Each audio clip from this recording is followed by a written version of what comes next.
Rander police સ્ટેશનમાં નોંધાયેલ મર્ડરના ગુનામાં તથા ચોકબચવા તથા સિંગણપુર ડભોલી પોલીસ સ્ટેશનના રાયોટિંગ અને એટ્રોસિટીના ગુનામાં નાસ્તા ફરતા બે રીઢા આરોપીઓને ઝડપી પાડતી સુરત શહેર SOG police commissioner Shri Anupamsinh ગહેલોતનાઓએ સુરત શહેર તેમજ રાજ્યના અન્ય જિલ્લાઓમાં નોંધાયેલ ગંભીર ગુનાઓમાં ઘણા સમયથી નાસ્તા ફરતા આરોપીને પકડી પાડવા આપેલ સૂચના મુજબ અધિક પોલીસ કમિશનર શ્રી રાઘવેન્દ્ર વત્સ ક્રાઇમ નાયબ પોલીસ કમિશનર શ્રી રાજદીપસિંહ નકુમ એસઓજીના માર્ગદર્શન હેઠળ એસઓજીના પોલીસ ઇન્સ્પેક્ટરનાઓની સૂચના મુજબ એસઓજી દ્વારા નીચે મુજબની કામગીરી કરવામાં આવેલ છે. એસઓજીના ટીમના માણસો શહેર વિસ્તારમાં પેટ્રોલિંગમાં હતા. તે દરમિયાન એએસઆઈ ઇમ્તિયાઝ ફકરુ મોહમ્મદ તથા એચસી જગદીશભાઈ શાંતિભાઈ નાઓને મળેલ બાતમીના આધારે અમરોલી મનીષા ગરનાળા નજીક આવેલ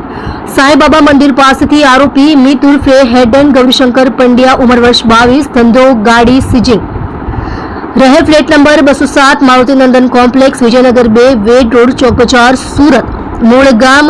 ભગતના મુવાડા તાલુકો ખાનપુર જિલ્લો મહીસાગર આદિત્ય ઉર્ફે આદિ ગણેશ પ્રસાદ ઉંમર વર્ષ 21 રહે 406 જય રામાપીર એપાર્ટમેન્ટ પ્રાણનાથ હોસ્પિટલની પાછળ વેડ રોડ ચોક બજાર સુરત મૂળ શ્યામ સિનેમા રોડ શાકભાજી માર્કેટની બાજુમાં ગોપાલગંજ જિલ્લો ગોપાલગંજ તેઓને ઝડપી પાડવામાં આવેલ છે. મજકૂર આરોપીઓની પૂછપરછ કરતા હકીકત જણાઈ આવેલ છે કે ગઈ તારીખ 13/8/2024ના રોજ પોતે તેમના બીજા મિત્રો સાથે રાંદેર વિસ્તારમાં અલગ અલગ મોટરસાયકલ ઉપર ફરવા નીકળેલા ત્યારે રૂપાલી સિનેમા પાસે રોડ ઉપર આ કામે મરણ જનાર તથા તેના મિત્ર મોપેડ ઉપર જતા હતા અને તેમની સાથે ગાડી સરખી રીતે ચલાવવા બાબતે બોલાચાલી થયેલ